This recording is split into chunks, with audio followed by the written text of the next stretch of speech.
Hi, hello, good morning.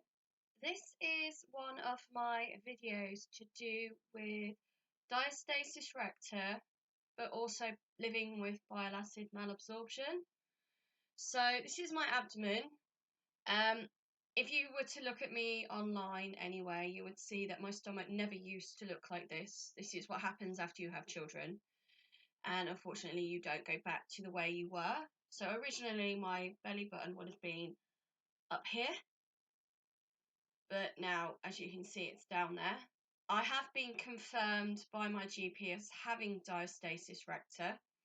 So if I turn to the side, again, you can see that is where my stomach used to be. It was a lot flatter than this before I had children. So it's blah, blah, blah, blah, blah, blah, blah. Yeah, I always do that with my kids. I go, this is your fault. This is why I look like this. And it won't go away. There are certain exercises that you can do to obviously help with diastasis recta. So if you look online, their information's there. Also, speak to your GP. It's very important that you do get medically checked to see if you do have diastasis recta. Now, it is the early hours of Saturday morning. I'm just going to check on my phone what the time is very carefully. Right, it is almost 1:30 in the morning, and today and all week, due to me suffering with bile acid malabsorption, so again, this is something I would recommend that you research and get more information about. And if you think this is something you may have medically wrong with you, seek medical professional opinion. But if you're not happy with the first decision that your GP makes, try and try and try again. That's all I can say. Keep a food diary, keep a list of the medication you're on, keep a diary of how many times you go to the bathroom or don't go to the bathroom on I would say do this for about a month, possibly 2 months, but also seek medical attention as soon as possible. You may not be suffering with bile acid malabsorption, anything to do with the digestive tract. In my opinion, I'm not a medical profession, is I actually get pain from here, which is my solar plexus. So any pain here to above the sternum, and obviously where the rib cage is, they'll probably say it's your gallbladder. I don't have a gallbladder anymore, or they'll say it's indigestion or heartburn. So I don't have a gallbladder anymore, so they can't blame that for any of the pain I have. Then obviously you have your stomach and your liver and your spleen and your pancreas and your appendix, and you have your small intestine, your large intestine. If you're a woman, you've got your reproductive system all pretty much sitting around this sort of area. And then at the back, obviously, you've got your kidneys. And anyone who is in pain anywhere in this area that I am showing you, front, back, middle, top, bottom, side, a lot of the pain I get is always in my left side. It's always here. I've been told it's not my kidneys, it's not my ovaries, it's probably some part of my intestine. I have had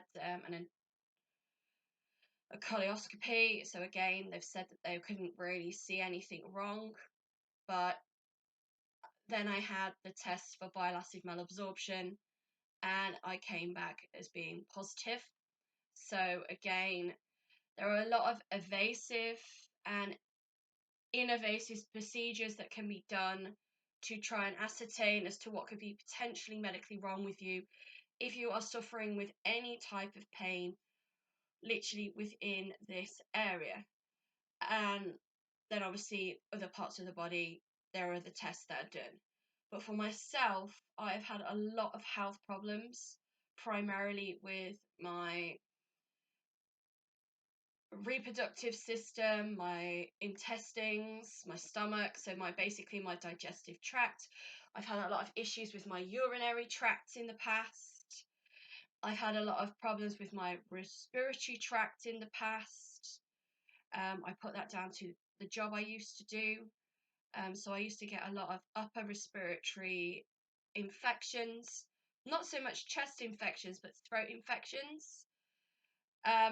So when people say, oh, doctors are rubbish, why does it take so long to be diagnosed with anything? You've got to realise, if anyone's ever seen the series House, they are literally going through every single checklist to try and ascertain as to what could be potentially medically wrong with a patient. And that doesn't just take a day or a week or a month. In my case, it took 20 years. So over the last sort of week, the pain I've endured has been here, which I would say is my stomach. I get very gassy. I suffer with a lot of constipation or diarrhea, and a lot of wind. And when I'm constipated, I find I burp more, so then I get pains in my chest. But over the last sort of 48 hours, I have been in absolute agony from this region here. So just above my belly button and below it. And all of this area here, it has literally felt like somebody has been living inside this area of my body. It's not even hard. It feels a little bit hard, but as you can see, it's very kind of and I always do that with my kids because it makes them laugh. And it literally, all of this area, it is like there's been a snake inside my body, moving from there literally all the way down, like slithering inside my body. You can probably see my stretch marks. I do apologize. And at the same time, as much as it's felt like there's been like a snake under my skin trying to like get out of my body somehow, this area, it's felt like I've been pregnant again, like, but I'm not. So it's like every now and again there's like and I'll do this sort of movement, and it's could potentially be gas in my intestines that's moved or shifted. And it feels like literally there's a baby kicking in here. And I've had that pain in my left side from the age of 16. It varies on a daily basis, but I often would joke, with my family, oh, the baby's kicking. It's never really been formally diagnosed as to why I get this pain. It kind of starts here and then it moves its way down and then it gets to about there. And then once it gets to here, that is when it's like an explosion inside me. And I can say that because I've been pregnant 3 times, and with my second child, when my waters broke, it was like somebody had popped a water balloon inside me, and I could actually feel it go and then it all just came out. Whereas with my first and second child, it was like I just wet myself. And like I said, with my second, it was like an explosion inside my woman bits. So literally all of this area over the last sort of 48 hours, which is why I'm still awake, it has felt like there's a baby in there, there's a snake in there trying to get away. And at the same time, it feels like someone has shoved a red hot poker inside my body and has been scrambling it around and twisting it. And all of this area, although it doesn't feel like it's spasming as such, because every now and again you can actually feel like a bit of a pulse, which is weird. And again, it's like being pregnant if you're a woman. And it is literally like one moment it feels like somebody has literally got my intestines and pulled them as hard as they can like a tightrope or like tug of war. So one moment the pull's this way, then it's that way, and then it's like equal amounts of pressure either side. And then the other times it is literally like someone has tried to tie my intestines in a knot, pull them as tight as they can in a bow, and I feel like, oh my God, I just literally am doubling over in pain, which then makes it worse. And then what I find is if I do certain exercises or stretches, it does actually help me. I don't know whether it will help other people. So what I will do is, I'm not going to do that tonight, but I'll do another video to sort of show the kind of exercises I do when I get this sort of pain. One of the other things I do have to do is I take Buscopan. Mine is prescribed by my GP. And I'm also on amitriptyline to kind of, it's like to help me relax, help my body relax, to help me sleep. But because of all the digestive problems I've had in the past, I can't take anything stronger than that apart, and obviously paracetamol. I can't take diclofenac. I can't take amitriptyline. Sorry, I can take amitriptyline. I can't take cocodamol. Again, if you have any digestive problems, anything with codeine in, ibuprofen, you would be recommended not to take these, as it can escalate the problem. Tramadol, sorry, was the one I was thinking of. And the first time I took tramadol, I was in hospital. I was violently ill. So I know certain medication doesn't agree with me, and I think it's very important to know your own body. So I do now know I have a tolerance to certain medication. The other thing you need to be aware of is any medication you take. I'm not a doctor, I only know this from what I've read online and what I've been told by my GP, is certain medication, when it leaves the body, will either go through the liver, or it will pass through the kidneys, the way that it's absorbed. What you want to be doing is to be protecting those two organs. You do not want to be damaging your liver, and you do not want to be damaging your kidneys. So again, if you are getting pain within a certain area, like where your liver potentially could be, or in the back where your kidneys are, seek medical attention. Do not be negligent about this, because you don't want to end up with kidney or liver problems. And one of the ways, obviously, of knowing if you do have issues with those will depend on, I think with the kidneys, it depends how many times you go to the bathroom. And with the liver, one of the easiest ways to know whether your liver is not working correctly is you will actually end up with lesions on the skin. I don't know whether you can see because of the light, I can only apologise. So one of the other major problems I have with having bile acid malabsorption is I always get itchy arms, like all the time. And I also suffer with like skin lesions. I do suffer with a lot of acne. So again, that's due to not just, it's like a hormone chemical imbalance within my body. There you go. But it's also basically because it's a way of your liver basically telling you that there could potentially be something wrong. And I know this because my mother, she had a similar problem over a year ago now, and she ended up with jaundice, and because her liver wasn't working properly. So please, if you are in any doubt, just seek medical attention. Don't suffer in silence, and please bear in mind that the information I am giving you, I am not a doctor. I am just basically trying to put some more information out there about what it is like to be formally diagnosed now with bile acid malabsorption, what the potential signs are of living with this condition are, and how to manage, and I want to emphasize that it's to manage this medical condition. There is no cure.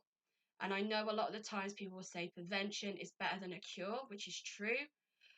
But when your inability to manage a health problem becomes severe and debilitating, then you need to not suffer in silence. And the amount of people I know that will say, oh, I'm not going to claim benefits from the government, I'm just going to suffer, I'm going to go to work. you know, it's your body, it's your choice at the end of the day, but please don't do what I did. Do not bust your ass for national minimum wage jobs for 20 years of your life to end up having your gallbladder removed in your 30s, to, suffer with IBS, irritable bowel syndrome, and then find out, oh, sorry, we made a mistake. You may have probably had bile acid malabsorption, and that's what contributed to you having your gallbladder removed. And having your gallbladder removed has made this health problem worse. But again, it's one of them, I can't prove either way because I can only go from when I was formally diagnosed. So for myself, I was formally diagnosed last December. So that is December 2021. So in December 21, I was formally diagnosed, well, November, December time, with bile acid malabsorption. However, the symptoms I have endured were over 20 years of my life. So it is not normal, in my opinion, to be putting people on strong medication or any type of medication from the age of 14 to 16 and then say, oh, if you continue to take this medication, you'll be fine. Because at some point, it's either not going to work, it's going to make you worse, or it's going to mask what's actually wrong with you. So again, one of the things I've got to be vigilant about is, although I have formally been diagnosed with this health problem, it doesn't mean that later on in life I might not end up with bowel cancer or pancreatic cancer or liver cancer or any type of cancer. But what I need to make sure that I don't do is be complacent and say, oh, I'm okay, I've got bile acid malabsorption, and then find out that I'm in the latter stages of cancer that could have potentially have been, operated on or dealt with chemotherapy or radiotherapy. So yes, it is important to get formally diagnosed with a health problem, but don't be complacent. Again, one of the things I have to make sure I do is every 6 months, if possible, is have a blood test. Because a lot of people with bile acid malabsorption, they suffer with things like, with myself, I've got low folic acid. A lot of people that I've spoken to suffer with vitamin B12 deficiencies, constipation, diarrhea, dehydration is another risk, fissures, hemorrhoids, bleeding, internal and external bleeding and burns due to the amount of acid your body's produced, sickness, so actually being sick. The other issues that obviously we have to deal with is, so I've already said vitamin B12 deficiency. Iron deficiency is another one. Elevated or low elevated statins within the body. So again, at the moment, my cholesterol is high, so I've got to get that rechecked. The inability to absorb certain nutrients within the body, such as, like I said, vitamin B12, K, A, D, you name it. Because you're either suffering with severe constipation or severe diarrhea and the medication you take, it can actually prevent the digestive tract, which is let me get this right. You have the large intestine, then you have the small intestine, and then you have the large intestine. So the small intestine, if I remember right, it allows you to absorb the nutrients. So when everything gets to the large intestine, that everything should be waste product. But what unfortunately happens with this health problem is a lot of the nutrients your body still needs either are not absorbed or are unable to be absorbed. So you do end up taking supplements. But again, don't just take them complacently, because what you don't want to end up doing is taking too many iron tablets or you know, omega-3 is obviously one of the main things everyone always goes on about. You need that for brain development, no matter what your age is. And again, another problem that I'm having to bear in mind as well is osteoporosis because of my age, because I am 40 now. So thank you for watching my video. It's a lot longer than I anticipated. But if you do have any questions or queries, I'm happy for you to message me. But please remember, I am not a doctor. I have no medical training. See your GP. Thank you.